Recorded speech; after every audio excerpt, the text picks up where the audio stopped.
Chapter 3. Baker. I woke up, and for a moment I wasn't certain where I was. Smelled like incense and Orion. My mouth watered in spite of me. I sighed and sat up, pushing back the black sheets. I was in Orion's old room. The night before, I'd climbed the steps behind Landry, listening to his tour. The bathroom was down the hall, the other rooms in the tower unused these days. I'd be alone up here, he'd assured me, his pale green eyes intent. His eyes, they were so much like Sebastian's, and he treated me kind of like family. Was he related to my dad? Maybe that was the missing gene, the reason for the green eyes. What was I doing there?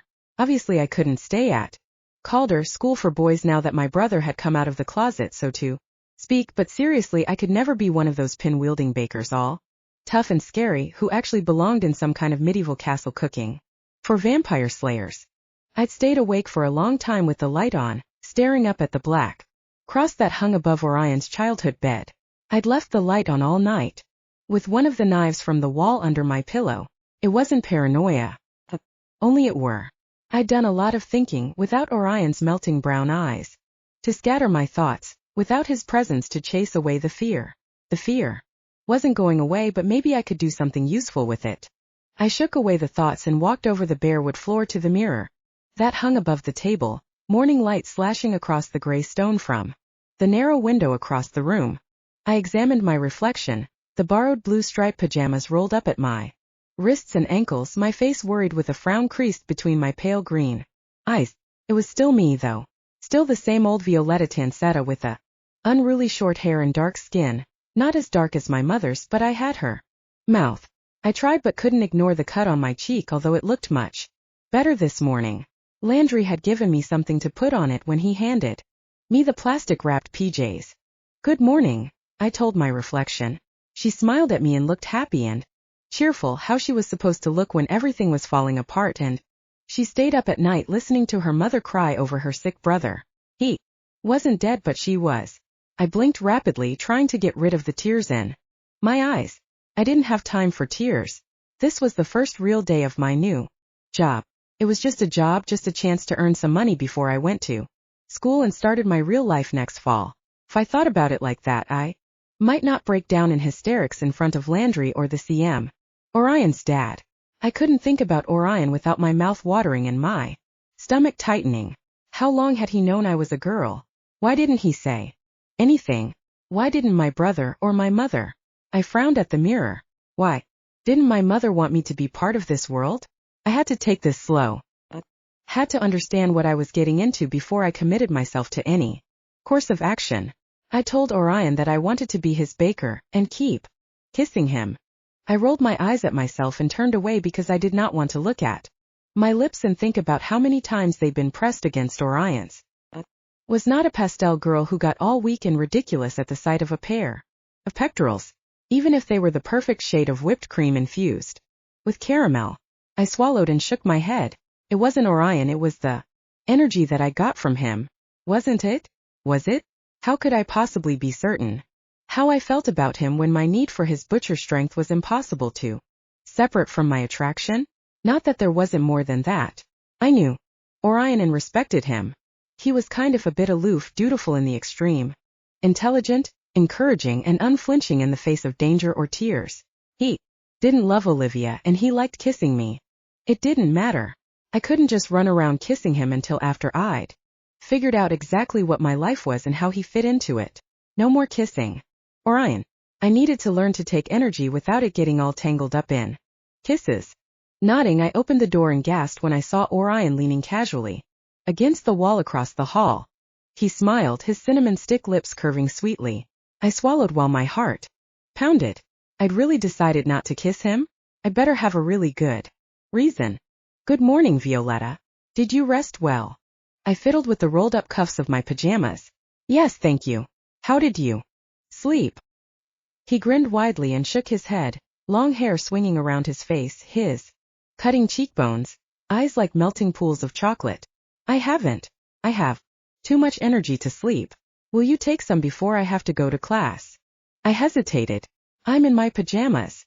He glanced down at them. "Very nice. They don't quite fit, do they? I brought this over for Sebastian." He was exhausted after our werewolf hunt and then the nightly battle against the darkness. He nodded to the blue suitcase at his feet without taking his eyes off me. Thank you. I quickly went to it, but he already swung it up over his shoulder. Where would you like it? I moved away from him, stumbling backwards. He was too big and beautiful, dreamy and delicious. I can carry my own suitcase. He shrugged but didn't put it down until I led him back into the room, pointing to the wall beneath his knives. He put it down without the slightest thump, then turned to me. Where's the knife? I blinked at him, then glanced at the wall and the spot of bare stone where the knife I'd borrowed for the night had been. I went to the bed, took the knife from beneath the pillow and turned around, almost chopping off Orion's head. Because he'd followed me. He leaned back barely enough to not get his throat slit, put his hand over mine around the handle and turned it this way and that. Before he smiled at me. Good choice. Sharp blade, good balance, and small enough to fit perfectly in your hand. Do you know how to throw knives? My heart pounded from him being so close, from his bed being behind my knees. I blinked at him and shook my head. I'm better at cutting things than throwing. He nodded seriously like I wasn't talking about vegetables. I was. The only person I'd ever cut was myself on accident. Do you want to throw knives together sometime? Like a date? I blurted.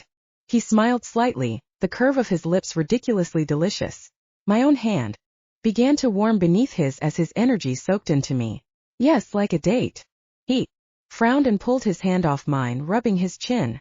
That's not a good date, is it? No, you'd like something less martial. What about the botanical gardens? There's beautiful color in the trees this time of year. I hesitated because I wasn't kissing him, but this thing, taking it slow, getting to know him as a butcher and me as a girl, might work. I'd be an idiot not to try and figure things out with Orion. You owe me a date to the botanical gardens. He raised an eyebrow and his eyes dropped to my lips, reminding me of a conversation we had a long time ago when I'd been pretending to be a pastel girl. Were we going to make out there? Oh, we were. How embarrassing. Was that what he meant? Dully. Perfect. Let's start with that. He hesitated, then backed away from me. From the bed, turning to walk purposefully towards the door. Once he'd gotten there, he turned around, standing outside as if he were a vampire that needed my permission to enter. I clung to the knife and tried to calm my thumping heart. He wasn't a vampire, but they were out there somewhere, monsters who would rip me apart like they'd torn up my parents. Orion was used to this life, used to waking up to danger, but I wasn't. Orion, is Sebastian safe? He nodded decisively. He's as safe as someone with his penchant for idiocy can be. He fights well, has excellent reflexes, and actually seems to want to learn and improve. I frowned at him. Yes, Sebastian could be incredibly stupid, like joining renegades with Tony, but he was my brother. That's good. He's not really stupid, he's just always distracted. He smiled, a slow smile that warmed his eyes. All right. You seem different today. I swallowed. I do. Because I usually threw myself at him and kissed him first thing in the morning. He nodded. I was going to have to be strict with myself so that nothing got out of control, but you are keeping your distance. It makes it much easier for me, so thank you. I think that we should take it slow. I'm really looking forward to getting to know you as yourself, as a beautiful woman who happens to be the greatest baker I've ever met. I smiled up at him, feeling kind of shy in my ridiculous pajamas. I was thinking that we don't really know each other very well, and this whole world. I gestured around aimlessly.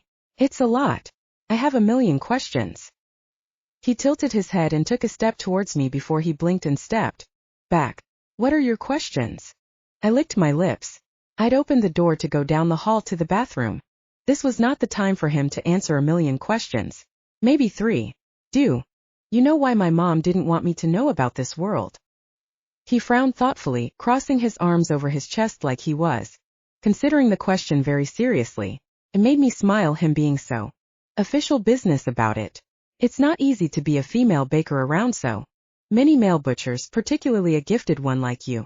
The transfer of energy is always a pleasant sensation, but with a beautiful woman it can be more than that. Inexperienced butchers might take advantage of a baker. Some see the strength of the butcher and think that he's the power, the main component, but without his baker, the butcher is nothing. You can't force a baker to connect To become part of the team.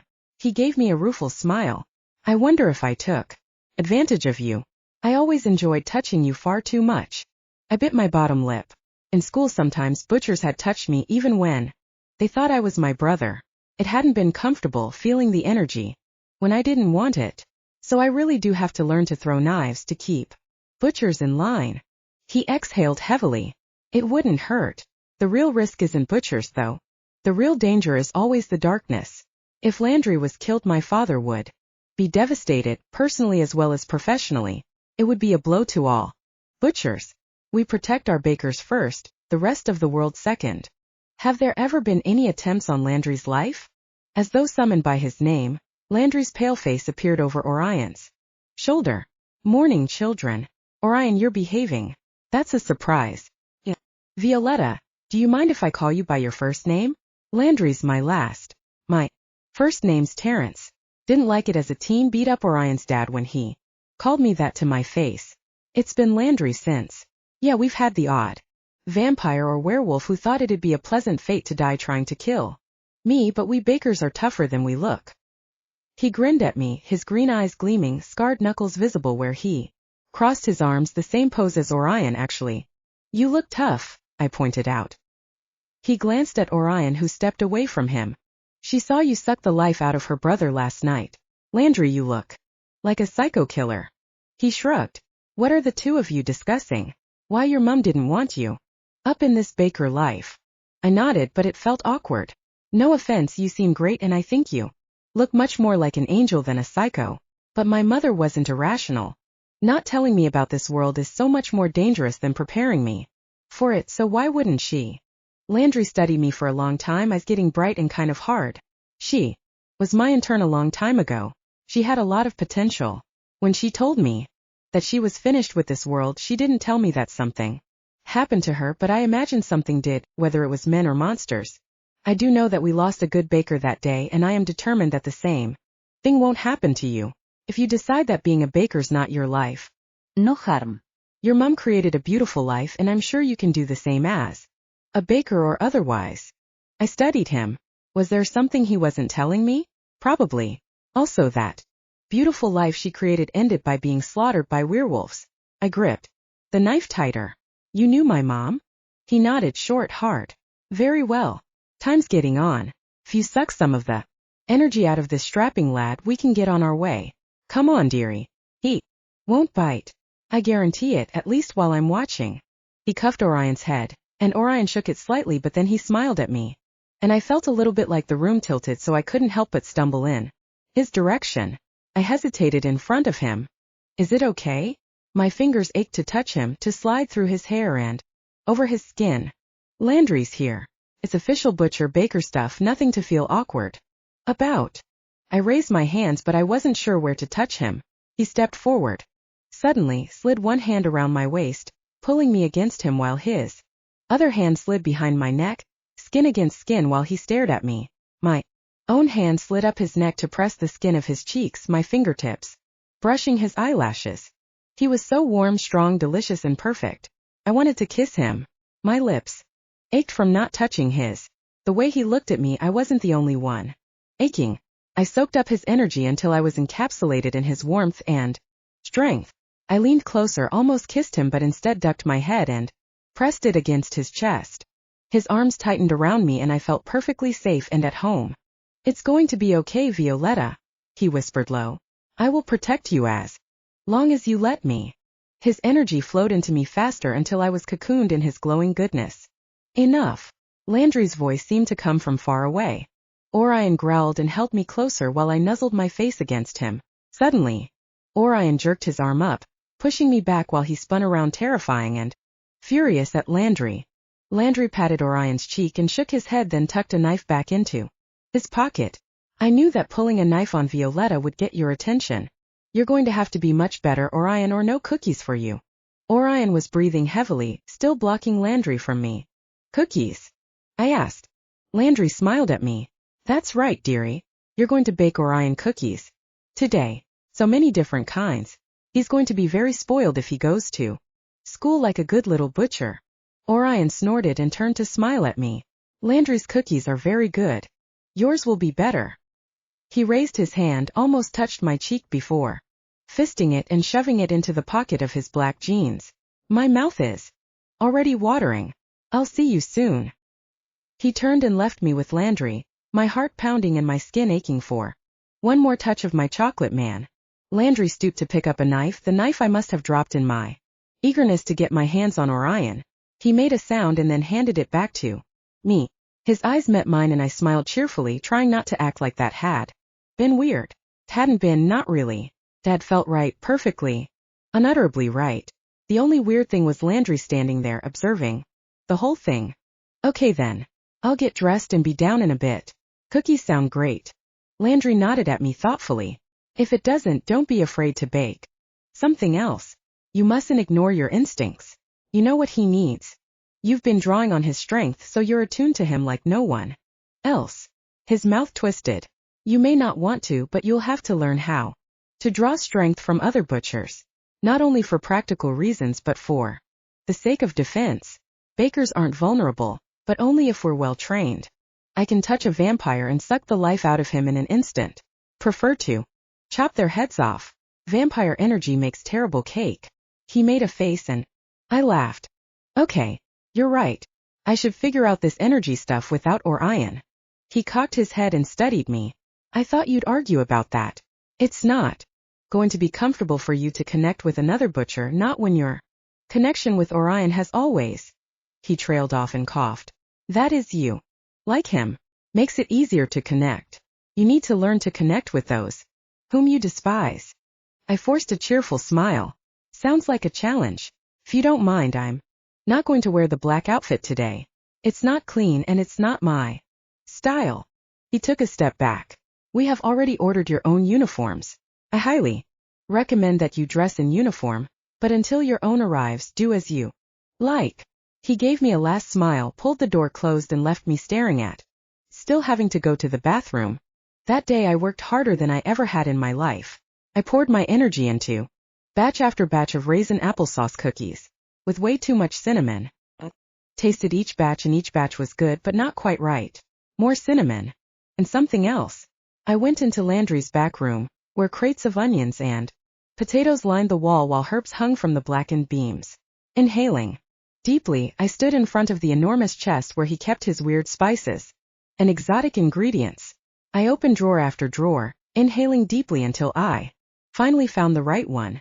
I took a spoonful of the pink powder, turned and would have dumped it all over the floor if Landry hadn't grabbed my hand and the spoon, keeping it steady. What have you got there, dearie? I shrugged. I have no idea. It smelled right. He nodded. That's powdered flamingo feathers mixed with dried salmon flakes and desiccated squid membranes. Looks like Orion's off on an adventure. I looked down at the powder, then sniffed it, analyzing it for smell instead of rightness. It did smell a bit fishy. What would that do to the cookies? Nothing good. And yet, I mixed in the powder, only putting a pinch in the next batch. I had no idea how Orion would eat that many cookies, but I kept making them like I couldn't stop. I should be learning how to make something interesting from the master baker like Biscotti, but I was caught in the spell and couldn't escape. Landry, what do you mean about Orion being off on an adventure? Asked, mixing in another pinch of flamingo feathers. That mix is for crossing unknown terrain. Not only tracking like the cinnamon, but traveling long distances and remembering his way home. I frowned at the dough in the bowl, pulling away from the sides just the right amount. It was almost ready to put on baking sheets. Shouldn't I put some protein in it then? Nuts. He shrugged. Don't overthink. Just then the back door opened and 3 butchers came in. Olivia and Francis were escorting a manacled Mal. Olivia looked at me, flinched and glanced away. Where do you want him? Francis asked Landry, nudging Mal forward. Mal stepped in with his nose in the air, staring straight ahead of him as though he couldn't see anyone else. Sit down, Malvolio. Good lad. Olivia, take off those cuffs. Francis, take these cookies. Don't eat any of them. Orion will be very grateful. I glanced over at Francis where he was juggling 4 containers of cookies. Isn't Orion coming here? Francis grinned at me. Oh, he's here, but he's shut in with the CM. What do you want with the vole, Landry? Landry smiled at Francis and lifted a butcher knife. You know what curiosity does. Get on then. Olivia, you stay. Sit by Malvolio and stop looking like you're too good for all of us. Violetta, sit down here. He pulled out a chair, facing the bench where Olivia and Mal sat, Mal avoiding staring down at his wrists where Olivia was still taking off his restraints. Mal looked so strange, a little bit flushed, and then he glanced up at Olivia, and then away as though her beauty were too much for him to bear. He liked her. Olivia met my eyes for a moment, then they became bright and angry. She did not like me. Now, Violetta, which of these butchers do you like least? I turned to look at Landry. He shook his head. Dislike them both the same? Very well. We'll start with Olivia. Take her hand. I stared at Olivia's hands where she held them in fists over her tight black jeans. I hesitantly reached out, then pulled back and turned to Mal. I covered his hand with mine before I could think about it. I sat there for 5 minutes staring at my hand over his, trying to take his energy, but I couldn't feel anything. I poured so much energy into the cookies so I could have used his life force, but I couldn't seem to do anything. Finally I shook my head and pulled my hand away. Nothing. Olivia sneered at me. Maybe you should kiss him. Olivia, it's your turn. Would you like her to kiss you? Landry asked in an amused voice. Olivia glared at him, then straightened up and turned to face me. Give me your hands, Violetta. She didn't wait but grabbed them and placed the palms over her cheeks. Her dark eyes were angry, but I felt a flicker of life from her. Anyway, she jerked away with a gasp, putting her hands to her face. Not bad, Landry murmured, patting my shoulder. Try Mal's face then. I hesitated, but Mal matter-of-factly took my hands as Olivia had done and pressed the palms to his cheeks. He hadn't bothered to shave for a few days, and although he gazed over my shoulder instead of meeting my eyes, I did feel a flicker of something from him. He did not pull away, simply closed his eyes. I followed suit and slowly began to draw Mal's life into me. Took so much effort. The moment I thought of Orion or my brother or werewolves or anything else, the energy would fade. Suddenly, the door opened with a clatter and all of us looked up to see Orion, with a scowl on his face. His anger was directed at Mal. Why was he so angry? Orion, Mal murmured, sounding like a kicked dog, but looking down ashamed, pulling away from me. Landry, why is this creature touching my baker? Landry stood and hefted a marble rolling pin as he advanced on Orion. Didn't you get Violetta's cookies? You have a mission. Orion took a step towards Landry as though he didn't care what Landry said. How can I leave Francis taking my place with Sebastian as second while you're allowing a butcher who's been infected to touch my beloved? His voice was low, but that last word shot straight into my heart. Landry wanted me to learn how to take energy from butchers I didn't like quite so well as I like you. I stood and went to move between Orion and Landry. I smiled at them both as though we were having a civilized conversation. It's very difficult. Landry makes it look so easy, and with you, it's always been as natural as breathing. Where are you going? Will you be gone long? Orion walked over to me and hesitated before he carefully brushed my arm with his fingers. Not long. I'm sorry for interrupting you. It's only that Mal is the one who poisoned me, and he would never intentionally harm me. Landry takes too many risks with you if he's allowing you to be so close to someone who may be programmed to hurt you against his will. He let his hand fall before I'd drawn a drop of energy from him. I reached for him, then pulled back, clasping my hands in front of me instead. How could he poison you against his will? Mal's voice was clear and arrogant. Apparently, I've been bewitched by a vampire. He's right. I'm not to be trusted. Of course, with Olivia and Landry here, you are not in danger. Using me to train you is an intelligent choice. Orion could see that if he thought about it for a moment. Who better than someone once trusted who is now the enemy? A vampire? I whispered, staring at Orion. Mal was under the influence of a vampire, and now Orion was leaving me? It was fine. I wasn't there for him. Was just learning about this interesting world, and I'd been up thinking that the two of us needed distance. This was great. Perfect. My stomach nodded its objection. He gave me a stiff smile. The plot thickens. Werewolves and vampires plotting to destroy Calder, and yet vampires are not the friends of werewolves. He stepped close and encased my arms in his hands, the fabric of my shirt keeping his energy from soaking into me. Perhaps Olivia can teach you to throw knives while I'm away. I chewed on my bottom lip, then smiled at him. Sure. That way I can hit something when we go on our date. He raised his eyebrow. 2 dates? I have so much to look forward to. I'm not supposed to give you my energy before I leave. He clenched his jaw, the muscle twitching before he exhaled and forced a smile. I'm sure that Landry will allow no harm to come to you. I trust him with my life, so why is it so difficult for me to trust him with you? He leaned close and brushed his lips over my forehead. Be careful. Be very, very careful. He bumped his forehead against mine as he gazed into my eyes. Just a moment's contact, but I felt the flash of happiness and energy from those little touches. Do you think that Mal is really infected by a vampire like the werewolf? Boys, can he be cured? He studied me, then gave me a slight smile. He's in no risk of becoming a vampire. Brainwashed isn't the same as infected. It doesn't last forever. He's probably perfectly safe. I just don't like taking risks with you. I grabbed his hands, holding on to him for a moment while I struggled to find the right words. When do you think you'll come back? He studied me while his fingers gripped mine, his strength flowing into me. He was so beautiful. I wanted to stare at him forever. Violetta, I don't know. Maybe a week. I inhaled sharply and gripped his hands tight. A week?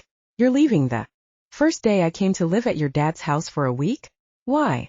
He swallowed and moved closer to me. I need to track the wolf who broke into Calder. Why you? Don't you need to stay here and do all the paperwork on the couch? He smiled wryly, letting go of one hand so he could brush my cheek. Without you playing the violin for me, it's not fun at all. No, I'm the one who has to go. The CM insists that it's the best thing for me, and you'll have the chance to get used to Candlestick Manor without me to interrupt you constantly. I thumped his chest. But why you? He sighed. I'm taking 2 werewolves with me. The CM thinks I'm the butcher, least likely to be eaten by them. I swallowed hard and stepped up to him, fighting the need to wrap my arms around him and forbid him to do something so dangerous. Are you joking? He smiled gently at me. No, there are allies.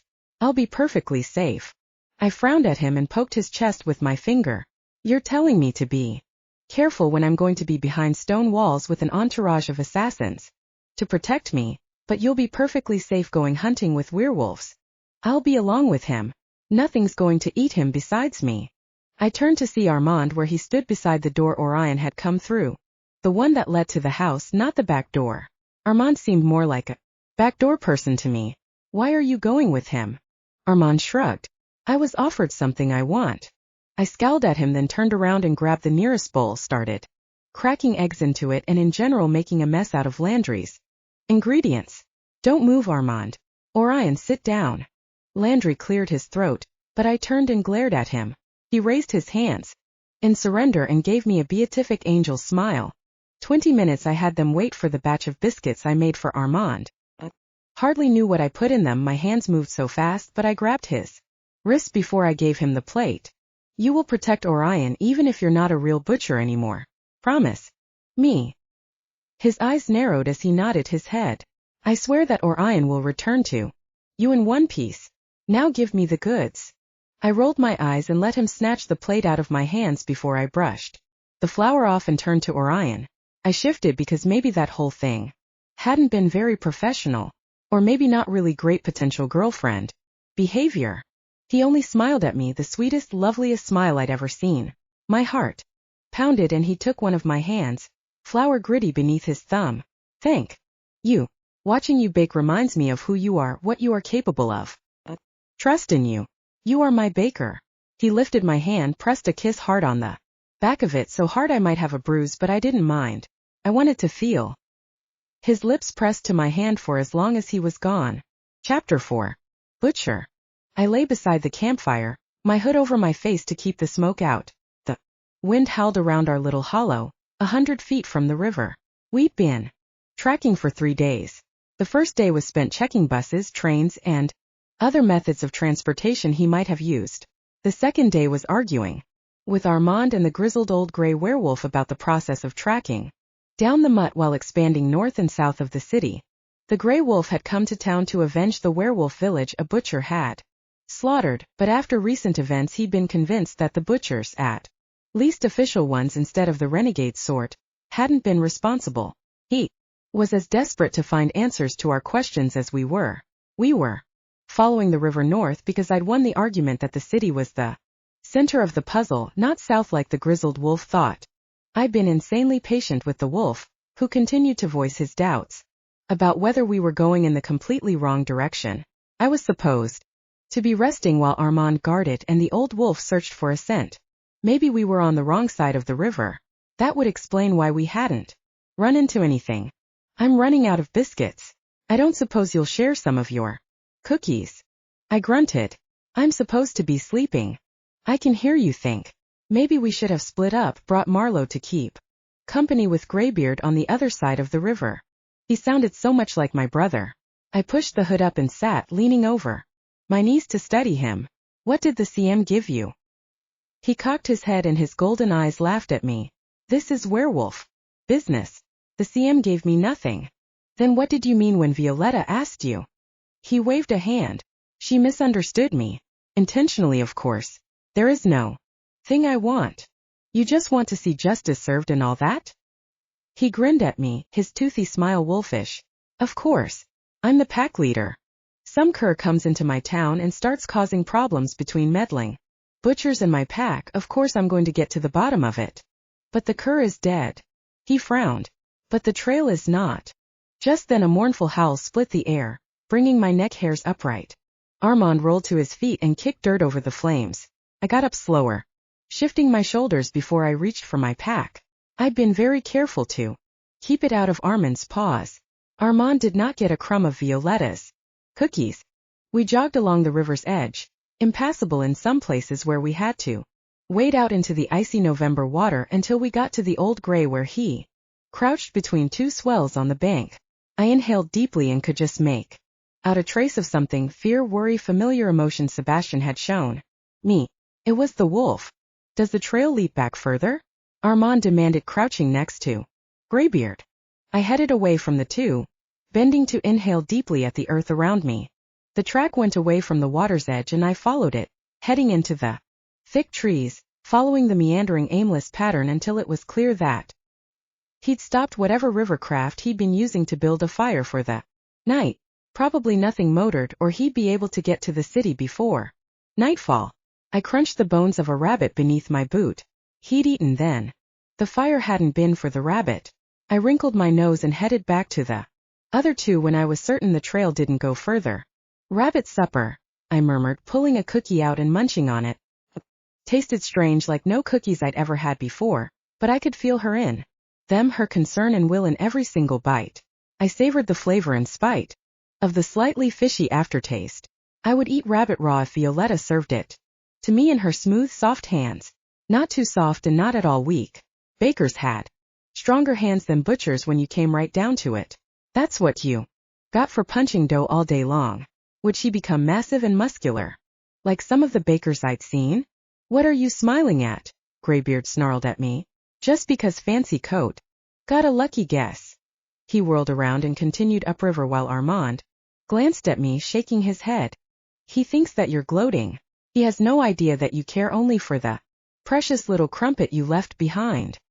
He looked longingly at the last bit of cookie I put in my mouth. I'll take the other side of the river. We can't be certain he didn't pull off on that side. Armand nodded, then grabbed my arm to hold me back. And if you find something, how will we know? I'll howl. I yanked my arm away from him and headed into the water calmly, wading in as though it didn't make my chest tighten and lungs refuse to function. I stroked calmly through the icy waters. It wasn't as cold as the pond of purity.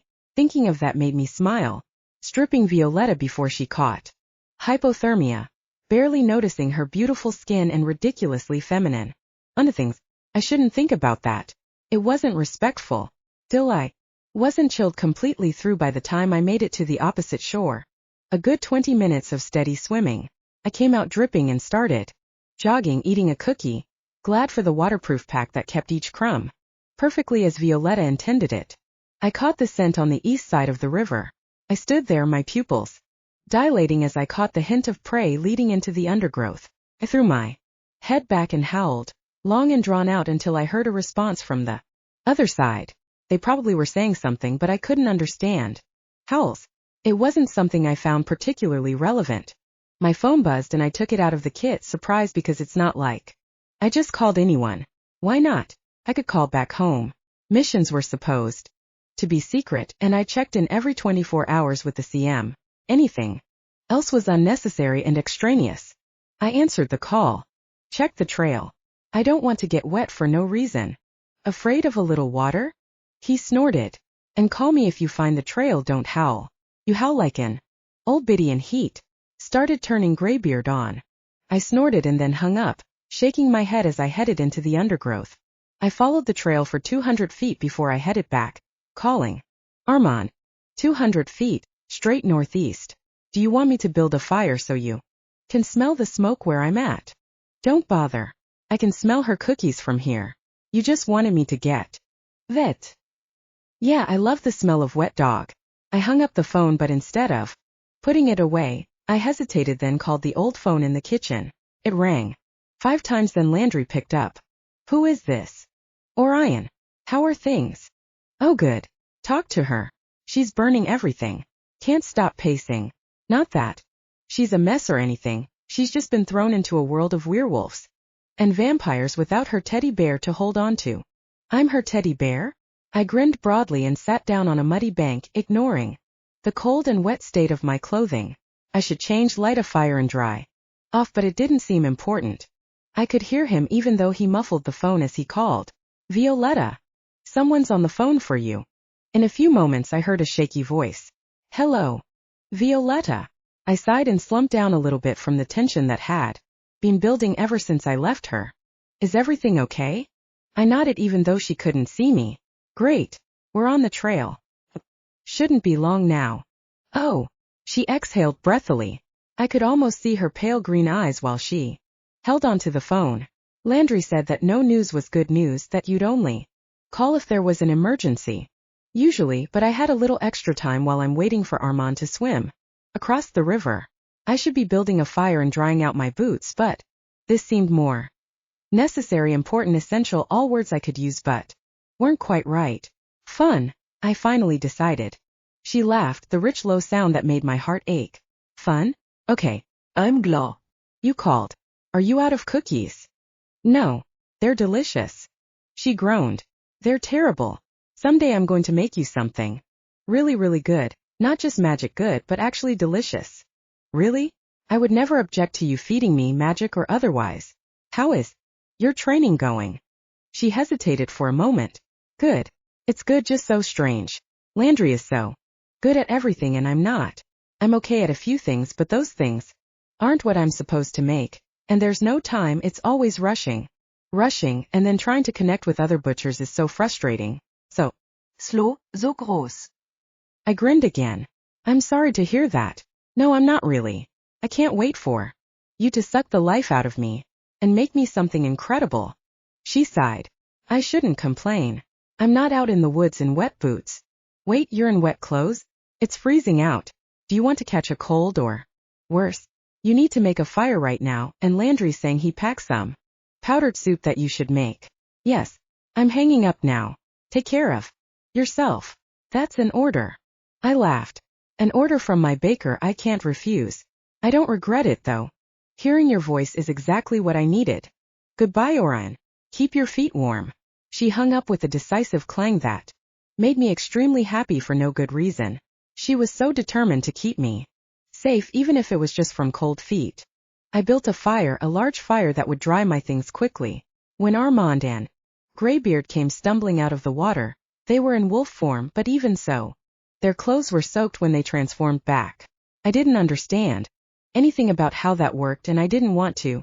I had more important things to do, like not try to think that Armand was my brother and he had betrayed me for absolutely no good reason. After we dried out, we followed the trail for hours. It seemed to wind around and backtrack here and there. Maybe he'd been hunting or maybe throwing off a trail. I couldn't decide which, but when we smelled the smoke, we didn't have to worry about his tracks anymore. I moved as fast as I could through the woods. Dense undergrowth difficult to get through. The smell of smoke became distinctive. The smell of burnt wood, burnt hair, burnt flesh, all above the ever-growing stench of death. These weren't clean deaths either. No. We came on the first body while still in the woods, the corpse half in the bushes, at least 2 days old if the swelling and partial decomposition was any sign. I dropped down beside it, checking the mouth first. I felt the gums and the molars that would have protruded when it was in wolf form. Yes, werewolf. Then, but died in human shape or transformed after death. I moved from the molars to the chest cavity, noting the evisceration, the 2-inch deep knife marks that had slashed through the rib cage as if it was butter. The kill had not been quick. He'd bled out, a slow death, particularly when your intestines become your outestines. I shook my head and stood to face Armand, who waited with an emotionless expression, although he had 2 knives out. Graybeard seethed, practically foaming while he watched the way I worked over the body. Something likes a lot of blood, I murmured. We continued, all 3 of us moving carefully, soundlessly, spread out as we went towards the disaster. I should have known what I'd find. You don't get that kind of scent, the rotting horror of it, if anyone's around who minds the smell. Some vampires lived on rotting carcasses, but they were all crazy. Maybe that's what we were walking into, some mad vampire's hive where he'd be waiting with his army of undead. Wishful thinking. Instead of a fight, we got corpses. So many that not even I could keep my stomach settled. I ate a cookie and handed one to Armand when I saw how green his face was. Graybeard didn't see us eating cookies, which was probably a good thing because he might take it as a sign of indifference instead of nausea. He was clearly agitated by all the slaughtered werewolves. I'd seen maybe 2 female werewolves in my life, but many of the women were wolves when I checked their molars and examined their death marks. Whatever it was, he made certain they were incapacitated before he let them bleed out. So much blood. Definitely a vampire, Armand murmured. Not with those cuts, Graybeard argued. I looked at him. At his pale face and bloodshot eyes that were getting more and more wild. He was about to go feral. I pulled out a knife and glanced at Armand. Go run, Armand murmured. This is a crime scene. We don't need you mucking up the evidence. Graybeard turned and transformed after only 2 steps, loping off into the woods as fast as he could, leaping over bodies as he went. Every death has the same marks, the same patterns, the same cuts, the same murder. How is it possible for one creature to kill so many? Armand murmured. He came near morning, I'd say 4, when the shifters were finished with their hunt for the night. He struck while they were tired, groggy. Several of the bodies were charred where the houses had been burned around them, so they died in their homes. I'd say he hunted house to house, no warning until it was too late. Their throats are all cut, not enough to kill them but enough to keep them from crying out. I had to stop talking so I could swallow down bile. Armand touched my shoulder, only for a moment, like he wanted me to know that he was there. He wasn't, though. He'd left me to face this mess on my own, to be responsible for it, because I was the butcher and he was some mangy pack leader along for the ride. My responsibility, my duty, my mess, and I had to clean it up. I'll make the call, I murmured, walking away from him opposite the way Graybeard had gone. I'll let the CM know that this trail has a very dead end. I walked into the trees far enough away that I wasn't overwhelmed with the scent. Then I dropped on my knees. I muttered the same chant over and over, until I could breathe evenly, drawing peace from my faith, my duty, my God. I called the CM and gave him the bare stats. 65 to 70 dead bodies. In what had been a small village tucked into the hills of eastern Iowa. Death. 72 hours passed, exact location and no other known trail. He thanked me and hung up, leaving me alone in the woods to try and breathe. And not want to run back home, take Violetta and hide her somewhere far, far away where no monster would ever find her. We weren't dealing with some mindless creature, no blood-raging monster, but something that had planned the infection of Calder's boys at the precise moment we would be most vulnerable. This level of carnage combined with that amount of deliberation was beyond comprehension, and it was my responsibility to solve the riddle and keep my butchers from dying, and werewolf allies like my brother. Armand put his hand on my shoulder, like he'd heard me thinking about him. You look sick. I inhaled shakily. Why would I be sick? I'm not the species targeted. You are. He laughed, and somehow I almost felt a little bit better. Werewolves being slaughtered, it's a strange thing. The way they were killed seemed almost ritualistic. I shoved his arm off my shoulder and turned to glare at him. The wounds were butcher wounds. You know this. He inclined his head and nodded. Yes. I would appreciate if you stopped pretending to be on my side. You must be suspicious of me. You're not capable of this kind of slaughter. Not even the butcher could do something like that. This is not the work of a butcher, whatever he was in a former life. He's not a butcher now.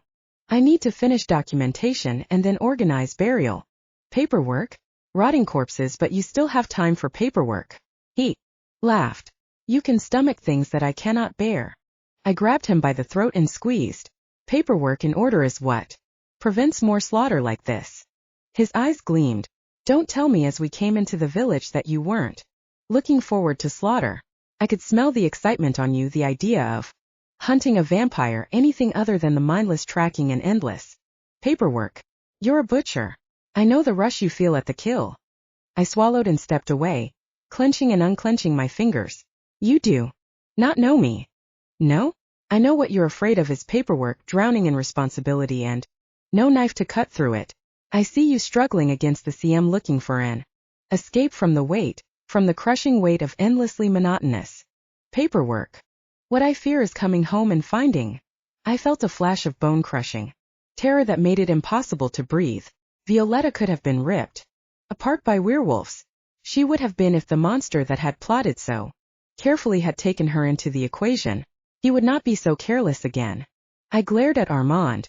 I would spend the rest of eternity locked in a cubicle, filling out forms if it would protect those I love.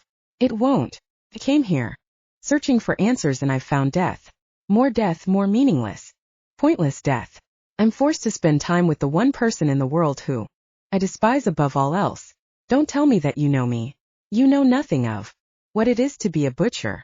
You know nothing of what it to be a daughtry. You're nothing but an animal. Armand snarled and shifted, leaping on me as he changed. He felt like a 5-ton weight throwing me back against a tree, but this was something I understood.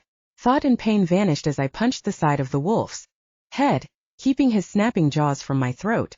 I kicked out, flipping him above me, but his claws dug into me, dragging me with him. I pulled out a knife when he sank his teeth into my arm and sliced him across his left flank. He didn't seem to notice, just kept clawing me, gouging my face while his teeth sank deeper into my flesh, into my bone. I roared and stabbed, but I intentionally missed any major organs. I ripped him off my arm, taking a huge chunk out of me, throwing him across the clearing. I charged him, knife raised. I was going to cut him apart, but something swung towards me in my periphery. Another opponent. Was it Greybeard?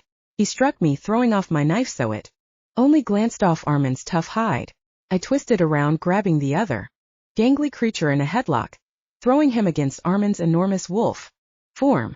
Armand shifted and caught the creature, keeping him from falling and putting his own arm around his throat in a chokehold, although his eyes were bright with anger and I could smell his blood in the air. Not a lot. Good afternoon. I'm Armand, and this is my little brother Orion. We're here looking for the murderer of the village. You're from there. I can smell it on you. Armand put his face against the struggling kid's cheek and inhaled deeply, then nipped him with his teeth. The kid wasn't wolf or man, but stuck somewhere in between. He jerked and tried to get away from Armand, but he didn't have the strength. He made a sound, a long, low grunting woof that seemed all he was capable of. What did he say? I asked. Armand glanced at me witheringly. He said that you stink like a butcher. I scowled back. That's what he chooses to say at this moment? You can't even make up something interesting. Armand grinned and nipped the boy's cheek. He's new to shifting. Emotions take over and things get tricky. Probably if we get him calmed down, he'll be persuaded to shift and we can get sense out of him. You think I speak adolescent whining? Hardly. What's this? Greybeard came lumbering into the newly created clearing, courtesy of my and Armand's little tussle. We found a live one, I said quietly. The wolf boy snarled and lunged at me. Greybeard squatted in front of him and growled low. The boy whined, and since I didn't want to watch werewolves lecture a teenager while I was bleeding, I took off my coat, shrugged off my shirt and looked at the damage. Did you eat a chunk out of me? And all this time you said how revolting I'd taste. I pulled open my pack and shoved 3 cookies in my mouth that I chewed while I got out the compress and gauze for my arm. It would heal. quickly, but I'd be going through the last of the cookies to do it. I should never have lost my temper. I didn't have the luxury of feelings out here, trying to piece the world back together. I'd been the butcher too long. It was time to dump the whole burden on someone else, like Sebastian. I'd really enjoy watching him try to coax some traumatized puppy into talking about the slaughter of everyone he knew and loved. Lucky me, that was my job. Greybeard, do you know their burial customs? The grizzled wolf turned a puzzled face in my direction. Burial customs? Shall we light them on fire and send them down the river on a pyre, sprinkle their ashes to the wind, or bury them in a civilized grave? Graves, Armand said tersely, not looking at me. Instead he swallowed and gripped the boy tighter. Di graves. I nodded and went to find a shovel. Somehow Armand and Greybeard coaxed the pup to shift into human long enough to tell the story about the monster who came in the night. The pup had never even tasted human flesh. They followed the rules, so why would the butcher slaughter them all? I'd never met a butcher who enjoyed bathing in the blood of their victims, or the best part yet, eating the flesh of werewolves, but I didn't know all the customs of butchers. No. Eating werewolf flesh would make a butcher sick. Not that I knew. Why would I eat a werewolf when I could eat a cookie? I ate a cookie, dug another grave, but I couldn't stop hearing the hysterical boy. He thought he'd die, that the monster would come back for him. He'd been stuck half man, half monster for 2 days ever since the attack. He'd been left in an underground cell where he wouldn't cause harm and he'd stay out of the way. Not all the people were werewolves. Some, like his own mother, had been human. Werewolves and humans marrying, why, that sounded like a lovely idea, but apparently it had worked out pretty great until the butcher monster came along and slaughtered them all. Finally the cavalry came swooping down in helicopters. The butchers called in to assist with the processing of dead bodies. Greybeard took the pup into the woods, away from the butchers who stalked around in their swirling black coats, checking the molars of the corpses. Not all werewolves, but most. Casper grinned at me when he saw me and handed me a bundle wrapped in a towel. Still warm. Landry's freshest loaf. I ate it, but it wasn't what I craved. Where was my loaf from Violetta? She hadn't soaked up my energy for days. Probably she was pouring her energy into other butchers' bread. Grisly scene. I saw the other village. This isn't quite as grotesque, more businesslike. I don't believe this was meant to be the example the other one was. Not as bad? That's something. Smells worse, he added. It'll be interesting to see if the werewolves flock together, safety in numbers and all that, or if they'll declare war on butchers.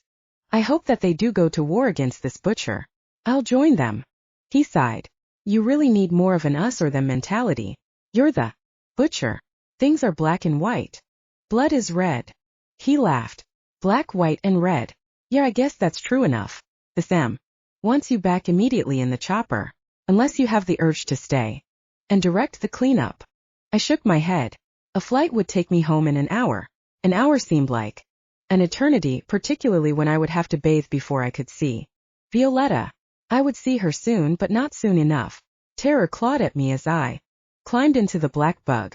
The city should be safe even without these butchers to guard it, but maybe this was a distraction so the monster could attack.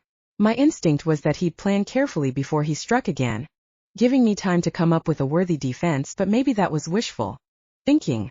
The blades whirled, but before we left the ground, Armand leapt aboard, shot me a mocking smile and settled in, ignoring me the rest of the ride. I didn't object. I didn't even throw him out hundreds of feet above the ground. It would take me days to heal the wound he'd given me, but that wasn't what ached. Those words spoken in anger, they weren't just words. He'd abandoned me. And I could never forget, never forgive. Chapter 5. Baker. The news that Orion was back began with a slamming door somewhere far away. A few minutes later, a flushed-faced boy ran into the kitchen to Landry, where he stood over a fish, filleting it with surgical precision. The helicopter's here. The CM went out to meet the butcher and told me to tell you to prepare a feast for him. Landry glanced at me. Did you see how I do this? We don't waste an ounce of flesh, do we? We keep our mind on the blade, focused and controlled, not. He glanced down at my own fish, which had become a mangled mess once the boy had come in. He sighed and took the knife out of my hands. Wash up. Bake. Something light. The butcher will be fed first, then you'll take his energy, then you'll feed him again. Then he'll give you more energy. Afterwards until you're both satisfied. Calm down. He's fine. I nodded and inhaled deeply. Cream puffs. I started on the batter and then, after I'd spooned them into the pan and put them into the oven Mark III, I grabbed the bones from Landry and my fish and threw them in a pot to boil. Don't ask. I simply knew that I needed more bones. Landry pointed me to the freezer and the large container of various bones, and I took out a few more large lamb legs with bits of meat stuck to the bone and started them on to boil. I focused on my baking instead of the minutes that passed without Orion coming to see me. Of course it would take a minute. Naturally, he had to talk to the CM about important things. He was fine not lying dead somewhere ripped apart by a werewolf. I brought you a present. I whirled around to see Armand smiling and holding up a baggie filled with some kind of meat with bits of black fabric stuck to it. I took it in. Suddenly numb fingers. Is this what you meant by bringing him back in one piece? He laughed and shook his head while another low voice came from across the kitchen. Violetta. That's all he said, but I shoved past Armand and ran across the flagstones up the steps to Orion where he stood looking exhausted, but still alive and still on his feet. I glanced at Landry because I wasn't sure where we were. In the feeding him before I fed me part, but I ached to touch him, to slide my fingers through his hair and make him tell me that he was certifiably all right, and then maybe I'd check him over to be sure. Orion, good. Sit down here and eat. Violetta has your dessert cooking. You'll enjoy that. Landry's voice seemed to come from far away. You're here, I whispered, heart pounding. He smiled and lifted his hand to brush my cheek. He was wearing black clothes, but not his coat, and his hair was damp as if he'd just bathed. I leaned into his palm and for just a moment I couldn't feel any energy, just him, and it was enough. Then the energy came and I pulled away. You heard Landry. You need to eat before I suck the life out of you. Then you eat more. And then he sighed. Not possible. Then he pulled me into his arms, holding me so tight that for a moment I couldn't breathe. Not that I was trying. I wrapped my arms around him and held him back. Too soon he pulled away his chocolate eyes, everything I'd ever craved before. He murmured, the sooner I eat, the sooner. I nodded and pulled him to the table where Landry had prepared a feast for him. Orion hesitated, praying before he ate voraciously. He ate so quickly as if he'd been starving for months. I stood there watching him eat like it was the most miraculous thing in the world until Armand mentioned that something seemed to be overflowing on the stove, and I remembered my bones. Have you eaten? I asked Armand as I walked briskly to the oven and stopped, drooling over Orion. He grinned at me. Is that an offer? What do you have? I rolled my eyes and lowered the flame. Bone broth. Sound good. Armand blinked. Actually, yes.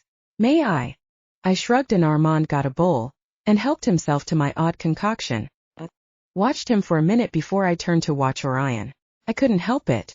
He was watching me, and when his eyes met mine my heart kind of fluttered in my chest.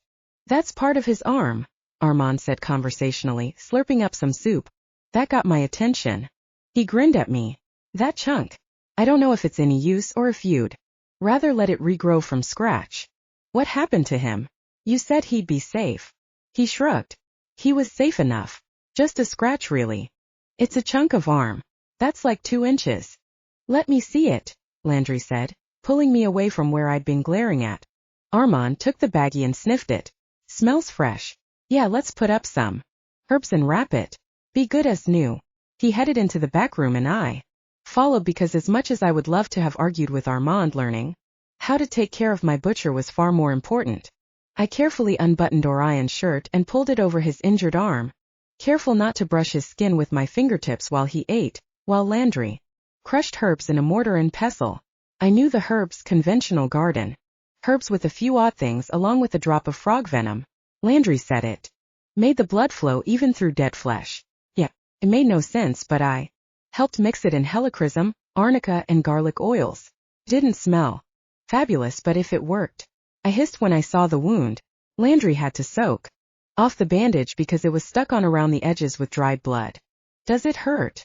I asked Orion. He grinned at me. Landry has the hands of an angel. Landry ripped off the rest of the bandage with a sound that made me flinch. But not Orion. No sense, no feeling, Landry muttered. Here, rub the oil into his wound just like he was a leg of lamb. I wrinkled my nose, but I did that, feeling his raw muscle as I rubbed around, with oil flinching through the whole process, then rubbed all over the bit of flesh Armand had brought, looking at the edges for a moment because there seemed to be something off about it. Not just that it was detached, but that there were teeth marks along the edges. Armand, how did you get this? But when I turned around, Armand was gone, and so was the soup pot and all the bones in it. Orion put his hand on my shoulder, not the injured arm. It was an accident. Those are teeth marks. I glared at him. He smiled back. We found a survivor. He wasn't in the best shape, so naturally there was a struggle until he realized that we weren't the enemy. Landry made a sound that wasn't at all agreeable. Pack it in tight, Violetta. We'll take care of the blood later.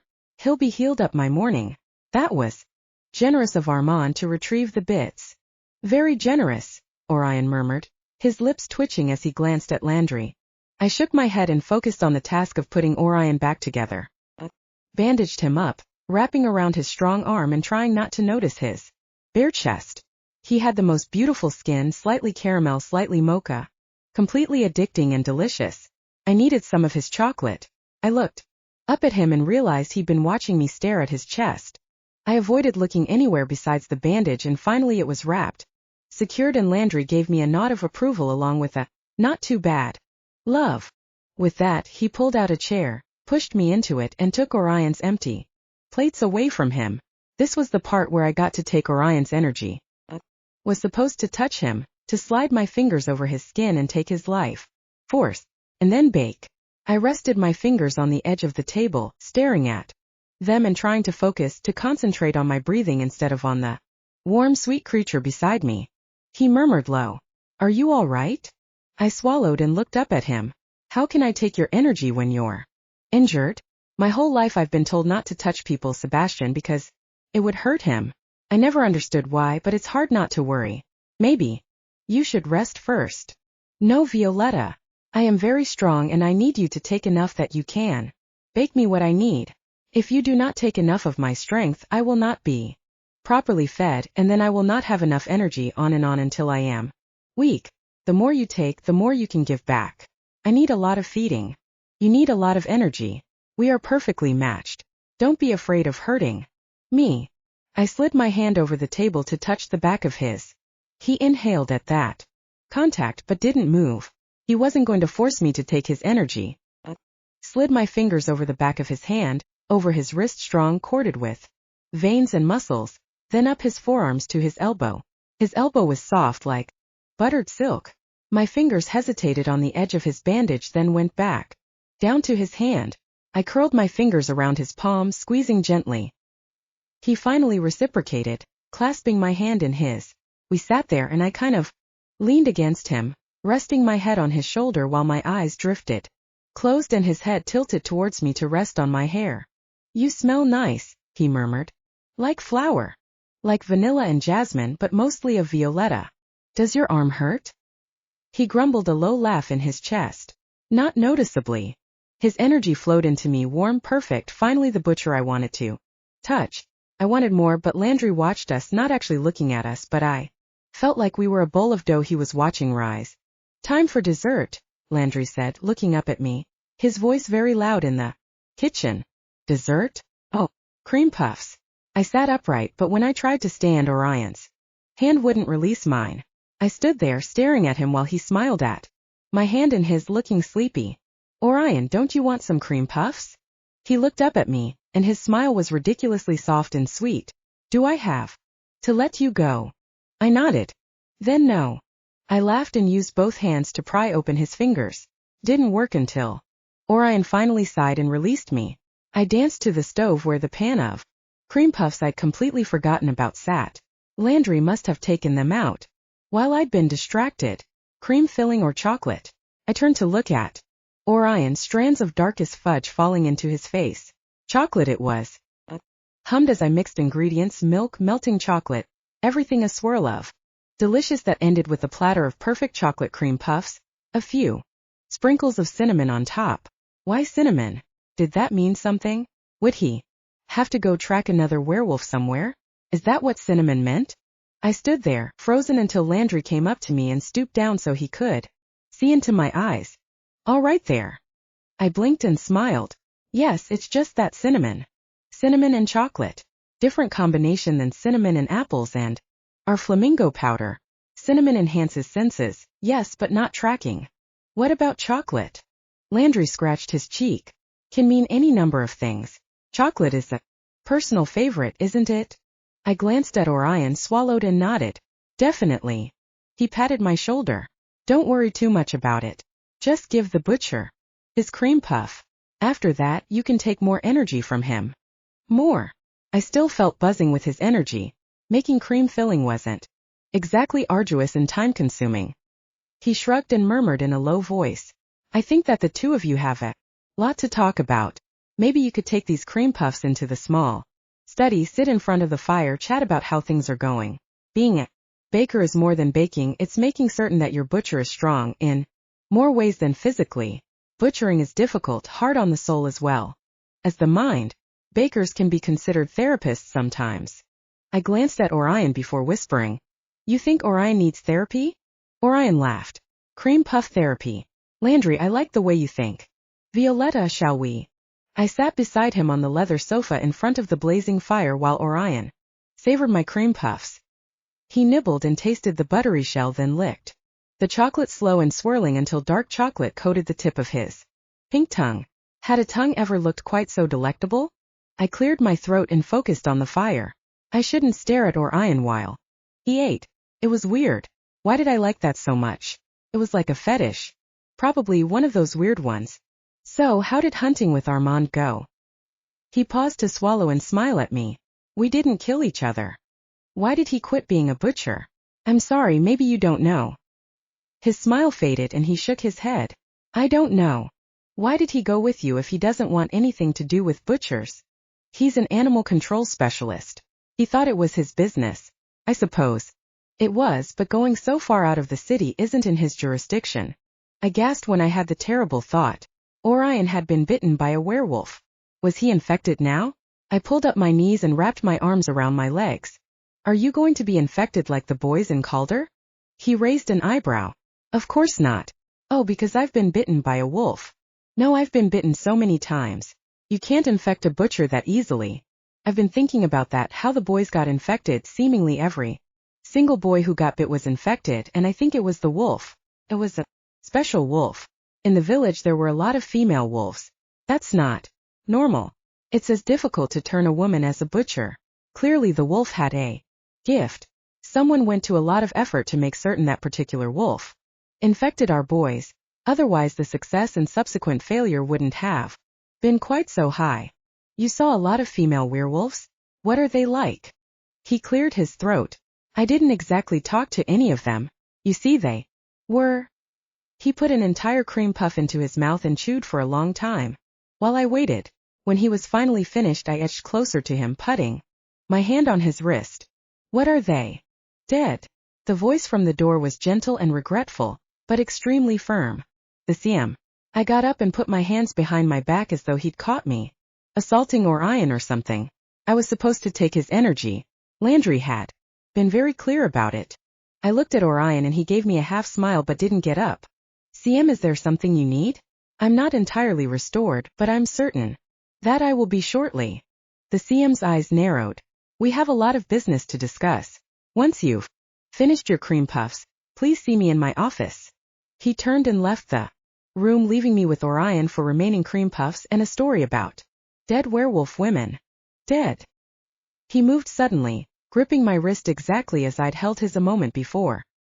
His energy flowed into me while his eyes gazed intently at me. It was horrible. It was an isolated village, full of werewolves and some human women. Mothers, children, families that were killed, all because a wolf had a gift for successful rates of infection. A monster slaughtered them all. I covered his hand with mine and squeezed tight. Except for one survivor? He nodded and exhaled, holding on to me with both hands. I didn't used to feel not like this. Why should I feel so much angry frustration for the deaths of a few werewolves? And their human girlfriends, I muttered, swallowing. How did it work? Weren't all werewolves monsters? He made it sound like humans actually fell in love with them. How was that even possible? I leaned against him and held his hands tighter. You wanted to find out why. He infected Calder's boys who he was working with, but all you found. The worst thing is that the monster mimicked a butcher. The fighting style. The wounds, all of it. Maybe not the worst thing. Maybe the worst thing was standing there and knowing how helpless I was to do anything about it. You're not helpless. You help that one survivor, right? You fight the monsters every night. That's helping. You will find this monster and you will defeat him, and you will right every wrong and undo every harm. I swallowed while I gazed at him until he looked up, his eyes soft and warm. How can I undo death? He closed his eyes and shook his head. I shouldn't think like this. Thinking too much. He sat up and opened his eyes, smiling at me. I'm sorry. I don't mean to worry you. I'm your baker. I'm supposed to worry. He laughed. Is that right? Oh, you're going to let me lay on your couch and listen to my dreams. He squeezed my hand and then stood up, popping cream puffs into his mouth and swallowing them whole. The CM is right. Do you have enough energy, or do you need more? I wanted to say more. Instead I shook my head. I seem to always want more. But I have an impulse to make something extremely boring. He laughed and tucked his hands in his pockets. Not possible. Beans. He leaned forward until his forehead was against mine. Very exciting. I wanted so much to soak in his warmth, step into him and press my cheek against his neck, maybe kiss him a little bit. Or a lot. Instead I stepped away and smoothed down my black skirt. I hummed as I worked, knowing that Orion was here somewhere, that he would eat what I made and touch me, or let me touch him even if it wasn't much. It made everything beautiful. The old Aga stove seemed to whisper to me exactly when the bread was ready, and it came out at the exact moment the beans in rich black sauce was finished. I'd made more than beans, an entire 5-course meal with dessert. Okay, 3 desserts. When everything was ready, Orion came in. I wasn't sure if Landry had called him or if he was hungry, but either way I had him sit down in the chair at the end of the broad oak table, and I set out his dinner. I stood there, watching him eat when Landry pushed my shoulders until I found myself sitting. You cannot live on butchers alone, love. He set places for himself and me as well, sitting across the table and sampling my soup. He made a face then nodded. Not bad. I laughed. Not bad? Is it terrible? I tasted it, but it was nice, creamy, rich mouthful and just a tiny bit tangy. Landry never says well done, it's always not bad. Orion was already finished with his soup and moving on to the salad course. It's exquisite. He's probably just jealous because no butcher has ever enjoyed a soup more. Landry cuffed his head. Orion dodged it without actually looking at Landry. Those reflexes. And you enjoyed those cookies as well? I winced. They'd been terrible. Orion looked up and winked at me. They were extremely delicious, but not quite as edible as my current course. The way he looked at me made me feel self-conscious. It was such a strange thing, this butcher-baker relationship, but only with Orion. I'd taken energy from Mal and Olivia multiple times, but never felt this way with them. Olivia hated it while Mal was indifferent. I should enjoy torturing Olivia, but all I felt was the need to wash my hands after trying to take their energy. With Orion I wanted to wash my hands in him. Not that that was possible. I shook my head and focused on my plate, not on his delicious chocolate eyes. That reminded me. Orion, will you keep giving me chocolate? He looked up quickly, then glanced at Landry before he gave me a small nod. Of course. Do you feel exhausted? Do you need more of my strength? You've barely taken the edge off it. And then this dinner. Violetta, I'll get you chocolate if you need it, Landry growled, getting up from his dinner, which he'd finished faster than Orion. Oh, thanks, Landry. Orion leaned forward and whispered. I'll bring some tomorrow from my room. I'm not supposed to have any. I traded with another butcher and didn't tell Landry about it. He thinks that he's the only baker who knows how to appreciate good chocolate. Just don't tell him. Landry snorted. Violetta, butchers have extremely keen senses, and before I was a baker I was a butcher. He thinks he's funny, that one does. Everyone knows that chocolate is no laughing matter. Also, don't whisper in the same room as a butcher and think he can't hear you. Also, that dinner wasn't bad. Maybe I should have you take energy from the CM sometime. It'd be interesting. What you made for him? No, Orion and I said at the same time, then exchanged glances. I continued. I'll stick with Olivia and Mal if you don't mind. Landry shrugged. I don't mind. It's you who needs to gain experience with a variety of butchers. You're not afraid of being attracted to the CM, are you? I cringed at the idea of feeling anything towards Orion's dad like I felt towards him. I'd rather not take the chance. Orion gave me a look and I turned away, gathering up plates. A few days later, after sunset but when it was still quite visible, I crouched. I should have put on a coat, but I wasn't going to take very long. I should have known that I'd be touching the silvery leaves of a rosemary plant and rubbing my fingers together, inhaling as if it would tell me all its secret thoughts. This world was beautiful in its way. Terrifying but beautiful, I supposed, exactly like Orion, the perfect butcher. Package. I brought back the pot. I spun around as Armand stepped from the shadows, carrying the enormous silver pot under his arm. That's nice. Go ahead into the kitchen. Landry will be glad to see it. The Greek's waiting by the pond. He hasn't seen you for some time. He brought you pizza. I grinned at Armand and took off at a run, heading through the garden and down the path, up the hill and through the woods to the pond. I'd only gone there once in the time I'd been living there for the past 5 days. 6 now. Gone when I'd been missing Orion so much that I thought I was going to die. Wasn't rational, but it's how I felt. Living like this was so much better. Seeing him in the morning before classes when I'd feed him breakfast and he'd tell me about something funny Francis did to Sebastian and how Sebastian was lecturing Francis on needing to take this job seriously, while Tony stood behind him mocking him. Orion really liked that. I really liked holding his hand while we walked around the garden with the air smoking from our breath, watching the sunrise together. Every morning he came along with the sun. Wasn't sure how long that would last, but I was already addicted to it. Often he stopped for dinner, and I'd hold his hand for a few minutes afterwards, soaking him into me. Maybe I wasn't very interesting, but I'd always been happy about the small things. I'd always excelled at everything, but that was work ethic and determination, dedication, not happiness. At any rate, happiness was also me running along in the growing darkness to the pond of purity to see my friend. I ran into his enormous arms, hugging him at once while he squeezed me back, lifting me off my feet for a moment. Look at you, all dressed in black with that cute little bow around your neck. You're much too cute to be a baker. I wrinkled my nose at him. Excuse me? Is that a gender slur or something? Do you think that I'm not adequate as a baker just because I'm wearing a skirt? Asked Landry about it because I don't see him wearing a uniform, but he said it was really important that all the butchers know that I'm Landry's intern. Don't know why. I hardly ever see any butchers around Candlestick besides Orion, Mal and Olivia. The Greek raised a dark eyebrow and nodded to where his car was parked. They're protecting you. Good. What have you been doing with this? He ran a hand over my hair and I beamed at him. Doesn't it look good? Landry showed me how to mix an herbal formula that I rinse my hair in and it just does this like magic. He leaned closer and inhaled, then smiled at me. Very nice. I'll have to get the formula from you sometime. Let's go sit in the car and eat. You must be cold out here. I nodded and climbed into the tiny hatchback that didn't look like it would fit one Greek, much less me, and a pile of pizza boxes, but the Greek had skills, or that hatchback was magic. I sat and nibbled on a slice of pizza and smiled at his swarthy face widely. It's really good to see you. He cleared his throat and rubbed my head. You too. I worried they might have abducted you. Abducted me? He nodded soberly. I heard what you did for those boys. Everyone's heard about it.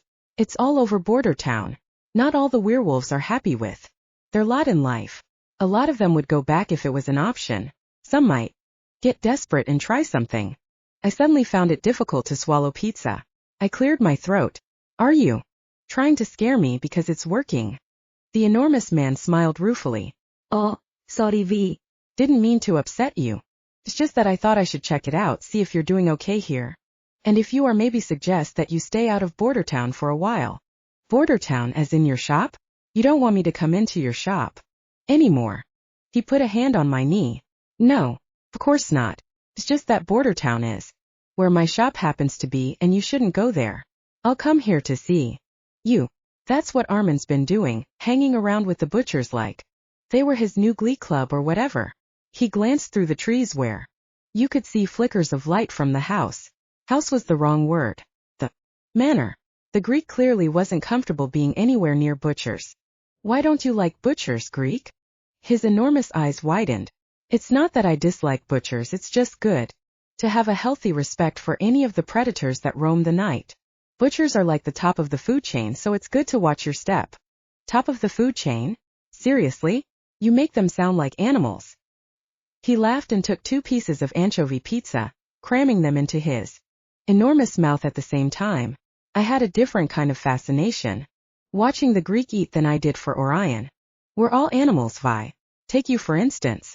A baker's about the only thing that a butcher really watches his step around, and there you are as pretty as a picture wrapped up in a big bow. I'll have to get you one of those squeezy balls they use to build forearms. You need more meat on you. Meat on me? So something can eat me. So you look a little less like a girl. But I am a girl. He sighed and scratched his head, then finished off the rest of the pizza in the box in one gulp. He only took a second to chew, but the chewing seemed like an afterthought. Violetta, do you know how to say no to a butcher? I blinked at him. No what? No, you don't want his filthy hands on you, that's what, he said matter-of-factly. I swallowed. This wasn't the kind of conversation I really wanted to have with anyone, much less my hairdresser friend. I guess so. It hasn't come up. No. One touches me unless they're supposed to, and even then. So you don't know how. He frowned as though thinking. Do you think knifing a butcher would encourage him? I blinked at him. I don't think so. Maybe biting him would work better. Definitely some basic defense shots with your rolling pin, groin, throat, armpit, that sort of thing. I laughed. Butchers protect me. They protect everyone. I'll save my groin. Chop for the werewolves. I mean, that does work on werewolves, doesn't it? He shrugged. I don't know. I don't spend a lot of time with werewolves. Armand. I glanced out into the darkness where Armand was standing, staring into the pond of purity. Maybe he was too close and would tumble in and almost die of hypothermia. Why does he spend time with them? He's kind of the unofficial link between butchers and the wolves. He likes werewolves better than butchers, I think. I personally think it's a toss-up. Your man is so delicious. I'm tempted to take a bite out of him myself. I stared at him and he blinked like he wasn't sure what he was saying, then put another 5 pieces of pizza in his mouth. That's not very funny. Someone did bite him. I had to put him back together, and that was revolting. I almost threw up all over him. I'm not very good at the gory stuff, the chopping and skinning. I haven't even killed anything yet, like a chicken. He nodded thoughtfully. Oh, Vi, you have so much ahead of you. I wonder how you'll take it. Take what? The first butcher who turns on you, of course. Why would a butcher? Armand rapped on the window. Orion will be looking for you. Greek, if you don't want him to find you here, you'd better take off. I turned to the Greek, who smiled sheepishly. Greek, why are you avoiding Orion? Top of the food chain, he murmured, reaching past me to open my door. Remember, stay out of Border Town, and if you want me, call me and I'll come see you. Armand, give her my number. I stumbled out of his car and waved before closing the door. He didn't wait for it to be entirely shut before he drove out of there like his taillights were on fire. I turned to Armand, who stood in the dark, studying me. Why did you take the soup pot? Did you wash it? He smiled slightly and leaned close to whisper. I used it to change my oil. Wiped it out real good afterwards. Landry won't mind. I pushed him back, but he didn't budge. What kind of car would that pot fit under? You're just being annoying. Why am I not surprised? He grinned widely, teeth glittering in the dim light. We're BFFs, you and me. You know me deep in my anguished soul. How's the baking going? You manage to suck the life out of any other butchers besides Orion. I frowned and crossed my arms. None of your business. If you're ever tired of baking for Orion, you can come and bake for my lot. Your lot. He nodded towards the Greek's dimming headlights. The Greek and I. He's been worried about you. It's touching to see his concern, also disturbing. He shouldn't get close to a pretty little crumpet like yourself. Did you know that I made my first crumpets this week? Turns out that they're really boring. Just like talking to you. Good night, Armand. I turned to stalk back to Candlewick Manor, but he fell in beside me. What are you doing, Armand? thinking incredibly inappropriate thoughts. Would you like to hear them? Do you know a lot of werewolves? He hesitated before he gave me a slight nod. I know a few. Would you like to meet them? I shivered. No thanks. I've met enough werewolves in my entire life, thanks. You mean the cubs from the school? Those hardly count. I glared at him. Their teeth were real. Very real and so close that I could count them. Repeatedly. Why aren't you afraid of them? Why aren't I afraid of them? Good question. I should be, but maybe being a butcher turned off the fear and it hasn't come back yet. It's good that you're more sensible than I am. Yes, you should remain safely in the butcher's arms. So he can protect you from every frightening thing, at least the frightening things that aren't him. I scowled at him. Thanks. The Greek already gave me an extremely embarrassing lecture about how to take out a butcher. He raised an eyebrow. Really? Interesting. I didn't know that the Greek knew anything actually useful. I rolled my eyes but almost laughed. He's a fount of wisdom. I was actually thinking that I'd go see him this weekend. Do you think that border town is dangerous for me? He studied me soberly. That depends on whether my telling you it's dangerous is more or less likely to send you running in that direction. I blinked. Neither. I just want to know if you agree with him. He scrutinized me for a minute before he shrugged. During the day you should be fine. If you take me with you, or a butcher, or a baker, on your own. Probably less safe, but it's your safety to throw away for no particular reason. I walked faster towards the house. What kind of an answer is that? It was an offer. If you want to visit the Greek, I'll take you. You're welcome. How did I get so generous? It must have happened when I wasn't looking. I snorted. So generous. He stopped walking once we reached the well-lit path that meandered through the garden and past the pool. I glanced back at him once but I couldn't see him where he ducked into the shadows. Thanks, Armand. Your bark is worse than your bite. You only think that because I've never bitten you. Good night, Vanilla. He laughed and I shivered, but it was because of the wind, not because of him. Really. Armand was weird, but he didn't creep me out. He should have, because he was seriously mental. They probably kicked him out of the butcher's because he was a little bit unbalanced. Not like Orion, who was perfect in absolutely every way. I broke into a run as I neared the kitchen door. Orion waited beyond it. Flung open the door, but instead of Orion seated at the table, it was my now enormous brother, sulking like someone had trashed his bike or something. What is it? I asked, going to the fridge for some pie. There should be some leftover. There was. He shrugged and ran his hands over the table. Being a butcher isn't easy. He sounded so surprised. I walked over with the pie, 2 plates and forks with vanilla ice cream. Tell me about it. He took that for a literal invitation. Landry wasn't in the kitchen, which was strange, and Sebastian opened up immediately. There's so much pressure. There's school, which you have to pay attention to, because you have to be a good example for the younger kids, and there's training before classes and after classes, and then hunting, which is incredible but also difficult because I'm trying to work with these guys and half of them look at me like I'm a traitor, the other half like I'm some show off who's trying to kiss up to Orion, but I'm not. You know me, Vi. Orion's just the butcher. I have to follow his directions perfectly and have ideas that help him with his work. That's my job as a butcher's boy. When he was gone tracking the werewolf and I had to work with Francis and the CM, it was different. The CM led the teams every night, and while it was kind of cool seeing the old man in action, Orion comes and everything comes to life. The world makes sense and I finally have my place, my family. I've come home. But it's so hard. I patted his shoulder and slid his plate over. He took an enormous bite and shook his head. This is good, Vi. Did you make this? Landry.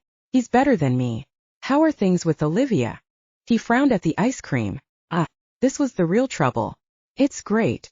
She's amazing. She's like Orion, only a woman. Sounds perfect. He stared at me and there was desperation in his eyes. She wants me to be romantic. I laughed out loud, then slapped my hand over my mouth. Sorry, right? Romantic. I'm sure that's no problem for you, lady killer, you.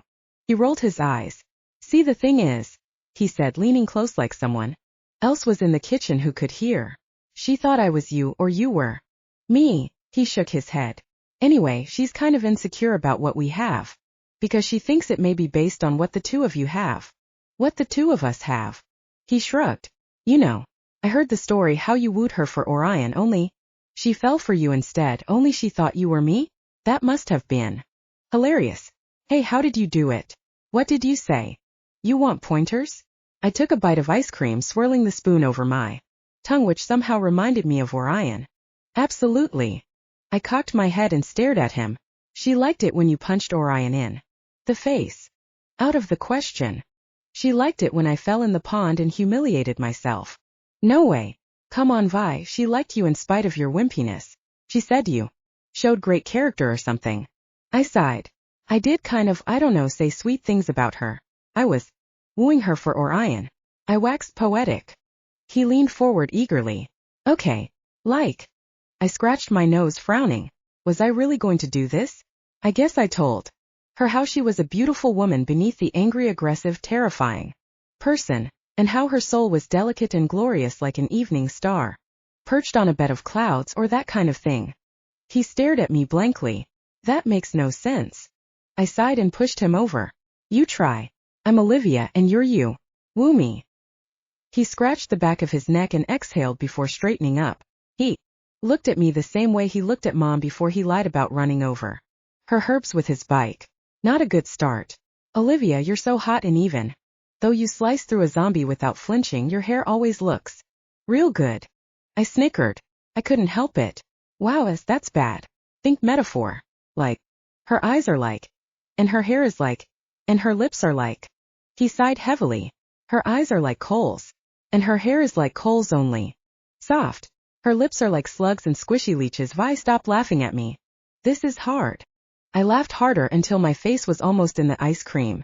He punched my shoulder, enough to spin me to the side and stop my laughing. His eyes widened and he held up his hands. Accident. I don't know my strength. I rubbed my shoulder and shook my head. No kidding. Your strength is clearly not in the spoken word. Maybe you can draw her a picture representing your love or play her something on the violin. He swallowed and looked uncomfortable. How about you tell me what to say, and I say it like in an earpiece or something? Yeah. I stared at him. No. Come on, you did it for Orion. And it was a mistake. Made things weird with Olivia. But it's so hard. I'm trying all the time just to be a butcher, and then she's so amazing I'd be an idiot not to try and keep up with her, but I'm thinking, Vi, she doesn't want to just make out anymore. She wants me to take her out and make her feel romantic. His phone buzzed at that moment. He took it out and put it on the table. He stared at it for a long time before he answered. Olivia, how are things? His voice changed when he talked to her, became deep and distant like he was a cool guy instead of my idiot brother.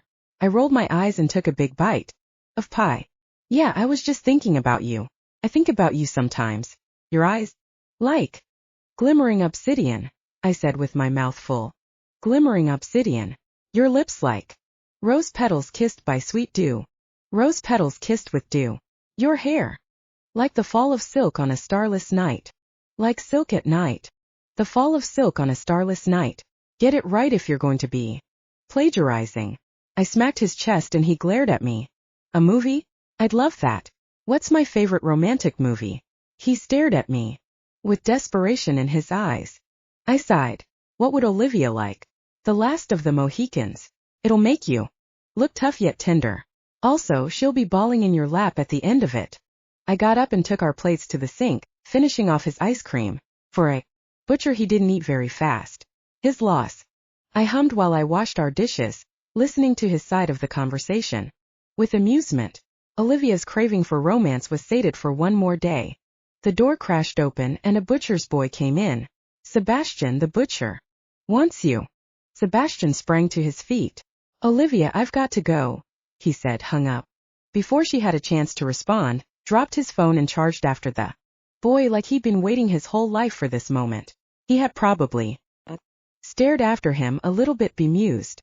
He wanted this life so much. He'd struggled for so many years trying to be a butcher, so sick but hanging on. Because he knew what he wanted. He craved Orion's orders now that he could fill them. I envied him a little how he knew the life he wanted to live and went for it with both feet flailing beautifully. Not that I wasn't trying. I always did my best.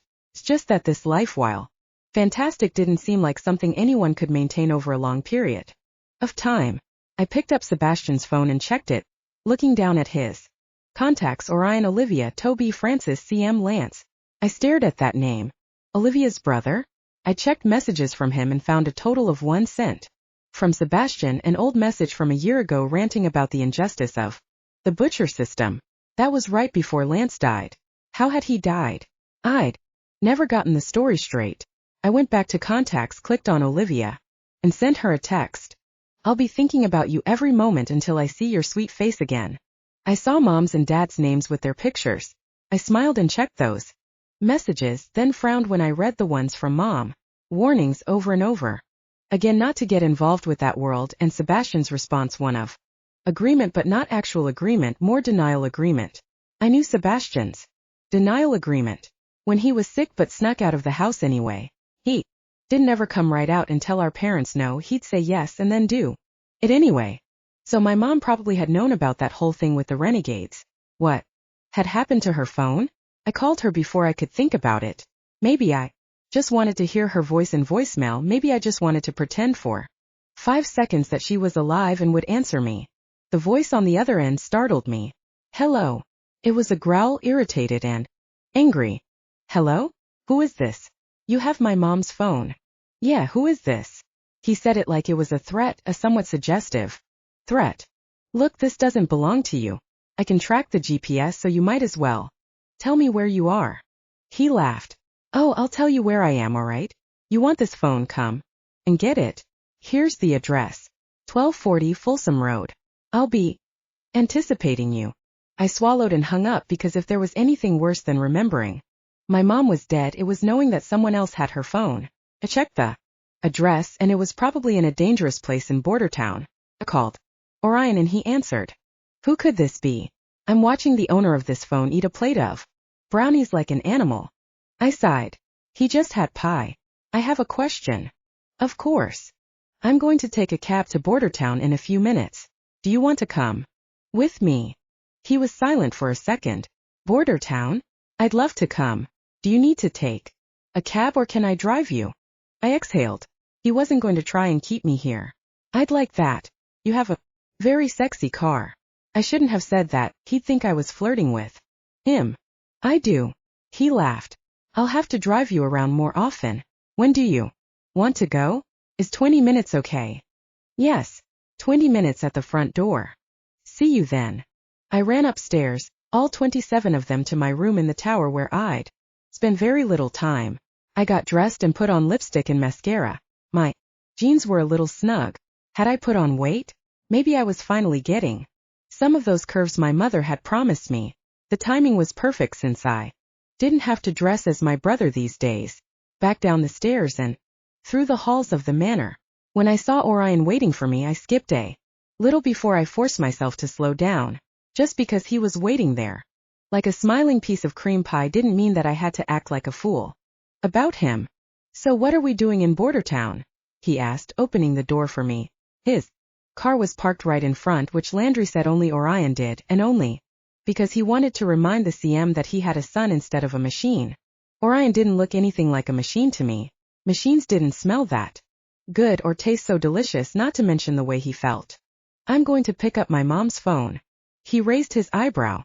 Really? I lifted Sebastian's phone and shrugged. I called and someone answered. He sounded like a perv, so I brought you along. I hope you don't mind. He smiled slightly. I love pervs. They're my favorite things to run into when it's dark out. Maybe you'd rather stay here while I retrieve your phone for you. I shook my head. I'm okay being your baker, but I'm not going to hide. Ah, in that case, I'm very glad you like my car. I hate cabs. You are a little too fearless sometimes. I laughed. You think I should be afraid of cabs? Then I'd have to get a sexy car that I could use to pick up hot strangers. I shook my head as my smile melted away. The truth was that I was nervous about going into border town. After the Greek specifically warned me to stay away, but it was my mom's phone. I'd do anything for even a memory of her. Fearless? You were there when the puppies freaked me out, right? After a werewolf had attacked the Greek. Yeah, that had probably been a werewolf. He frowned and grabbed my hand, pulling me against him, wrapping strong warm arms around me. In spite of being where anyone could see us, I sank against him and let him hold me. He spoke low. I remember. You cried and I felt so helpless. I wanted to do something to help, but all I know how to do is fight. I was too late to help. Your parents. I swallowed and ran my fingers over his cheek, gazing into his chocolate eyes. So soft, so sweet. You did everything. You made it safe for me to be sad. Needed to cry. I needed to feel all of that so I could breathe again. You were there. That's enough. He smiled and bumped my forehead with his. Low expectations. That's new. I shook my head and slid my fingertips over his jaw. His skin was so sweet, so delicious. I had to kiss him. I couldn't remember why I decided it was smart to have space between us. Being here is the hardest thing. My parents loved me so much, but they couldn't do that. He squeezed my hand and leaned forward, brushing my forehead with his lips. I'm sorry, Violetta. I can't make up even a small percentage of what you lost, but if I could, I would. He stepped away and opened up the door for me. I got in and blinked the moisture out of my eyes while he circled the car to the driver's seat. We were off, driving with the top down like it wasn't freezing. I was wearing a warm coat, and he kept my hand in his. I liked watching the wind whip strands of his hair behind him. There was so much crackling life to him, so much beautiful existence. The drive ended in the front of a dingy mechanic's garage, broken down cars and trucks parked all around. Orion pulled in the drive, blocking off the entrance, which was fine because it was obviously closed for the night, maybe the decade. He got out of the car and walked to the glass door, rapping on it with his knuckles. What's this? A voice hissed from the shadows. Looks like supper. I was torn between shrinking down in my seat and following Orion. Which would be better for defense? Probably in the car. Also, I could run over someone if they tried to attack Orion. I slid into the driver's seat before I realized that Orion must have taken the keys with him. I could honk the horn. Probably someone wouldn't murder Orion while I was honking a horn. It was too dark. We should have come when it was light. Orion stood there like he hadn't heard the voice and knocked again, louder. This time, shaking the door and making the glass in the side window quiver. We're here for a phone. A cackling laugh came from the other side, from the cavernous darkness of the garage. Orion, maybe we should leave, I whispered as loudly as I could. He turned around and cocked his head at me. Why? Because this was the creepiest place I'd ever been, and it reminded me of the night in Calder with the werewolves thumping in weird places. I was not a horror movie person, but this seemed like the beginnings of one. We should come when it's not dark. He smiled. I think this place is more populated in the dark than the day. Just then the light came on inside, and I saw a familiar shape walk across the room behind the window, talking on a phone. He unlocked the front door and pushed it open, glaring at Orion and me before he waved me in. I scrambled out of the car and hurried across the pavement to the door, joining Orion and Armand. I don't care how they smell. If you have beds, use them. You can always vacate the premises. Of course it won't last forever. Eventually you'll be rotting in a grave somewhere. Yeah, fine. He hung up and smiled at me. Violetta Tancetta, if it isn't my favorite little crumpet. Orion, you know. She's learned all about crumpets. Did you bring me some? I stared at Armand, at his gleaming smile, and edged slightly behind Orion.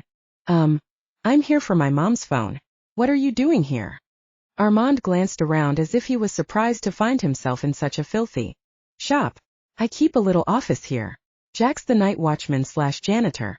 Hard to believe a janitor has ever been here, but it tells you a lot about Jack. That's right. I still have her phone. It's evidence, you know. I stared at him.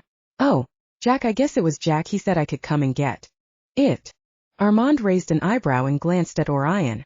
Yeah, I don't think he meant the phone. I think he was referring to trouble. What do you think, Butcher? I think you should give her the phone. Armand cocked his head. Trouble? She wants it. Trouble? Clearly, but I'm not certain about the phone. I rolled my eyes. Do you need it for evidence?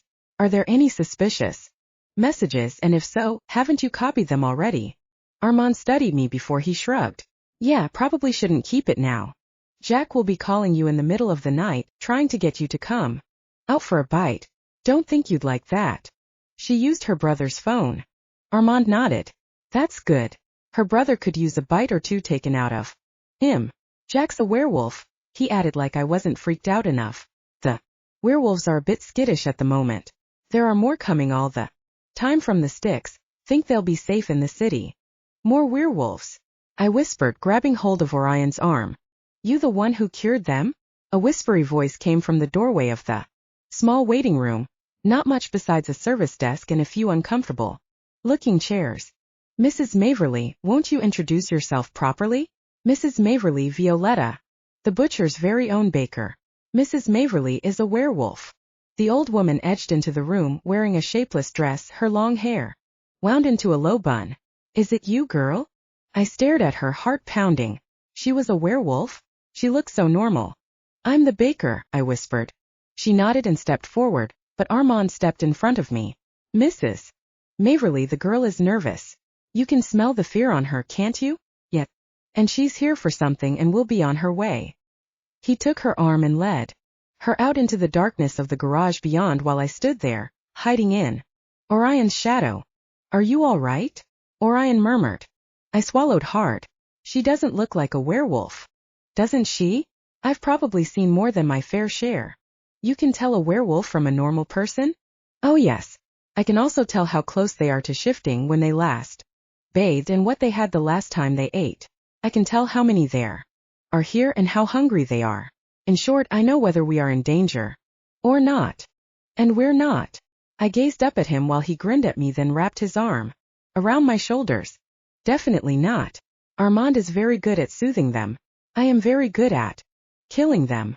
And if Armand wasn't here? He shrugged. I let him know we were coming. Oh. I frowned at the filthy floor. Was there a broom or something? Yeah, behind that file cabinet beside the counter. I stepped away from him, reached over and grabbed it. Orion watched me while I swept. I'm less nervous if my hands are occupied, I explained. He smiled at me and walked around, finding a rag and a spray bottle of cleaner beneath the desk. Makes sense. He washed the windows while I swept, and when Armand returned, Orion was washing the door while I was scraping grime off the windowsill. Armand stood there staring at us for a minute before he cleared his throat. Excuse me. I hope I'm not interrupting something, a rare butcher baker courting ritual never before witnessed. I put down the rag and walked over to him. I felt a little bit better, more in control. Do you have it? He handed it over, dropping it lightly into my palm without touching me. He rarely touched me. Orion, could I speak to you privately for a moment? Violetta, would you like to wait here or in the car, or would you rather I came back after I squeezed the phone. I wanted to look at it now. I'll wait in the car. Is there any way to put the roof up? A flimsy car roof won't keep out a werewolf, Armand said with a gleaming smile. But it will keep out the cold. I glared back at him. He was trying to scare me. There was absolutely no need because I was already terrified. I'll take care of it, Orion said, heading out. I followed closely. Once the roof was up, Orion pulled me close and held me just for a moment. It won't be long, he whispered. I'll be right there watching you the whole time. If I didn't think you were safe, we wouldn't have come. I nodded against his chest, then pushed him away. Infine. Give me your keys. He gave them to me with a smile that made me a little bit warmer. After turning on his car, locking the doors, and turning up the heater, I went through my mom's phone. For a long time I just stared at the photo of our family, all of us crowded together in front of an enormous statue of an elephant. We'd gone to the zoo that day even though Sebastian was sick. He'd insisted that he needed to see a walrus. He'd been so sick, thin, hollow-cheeked and eyed, wearing a bandana instead of the ridiculous curly wig I'd learned to hate so much. How had he changed from that to muscle-bound butcher? He said it was my baking, but I hadn't been allowed to take energy from him. At least not much, not enough to really give him what he needed. I read my mom's messages to anyone weird, but mostly it was me, BAS, and my dad. I read through her messages to my dad and started to get choked up. Could practically hear her voice. Pick up some mushrooms on your way home. Make sure they're not slimy. And his, 10 years ago, still living it down. Or her. I need to meet with V's teacher. You get to make dinner. And his, you really know how to make the kids miss you. Or her, I love you. Don't be home too late. And his, I would sooner be devoured by a million lions. Love you, my beautiful bee. It was for botanist, at least that was the joke. My dad would call her his beautiful bee, and she'd give him a mock glare. Bee for what? And he'd always say botanist, but there was something else in his bright and amused blue eyes. Baker, of course. She was his baker and he was her butcher, and they had been devoured by a million lions. I closed my eyes and held the phone against my cheek. Didn't smell like her. I sniffed the phone and it smelled musky, dusty, and a little bit like dog. Chloe had a dog and her house always smelled a little bit like that.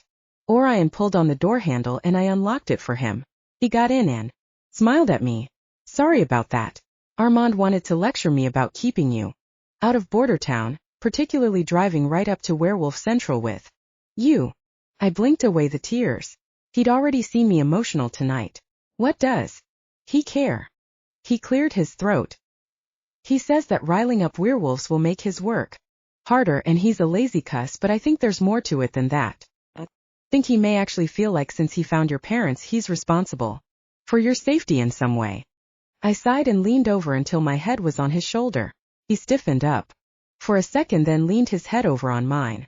This wasn't a good way for him to drive. I forced myself to sit up, but I wanted him to hold me, not just for energy but because my heart ached. This phone wasn't what I wanted. I wanted her. We drove in silence for a few minutes before he slid his arm around my shoulders and pulled me back against him. I didn't struggle, instead turned my face against his neck and let the feel of him erase the pain all the way back to candles.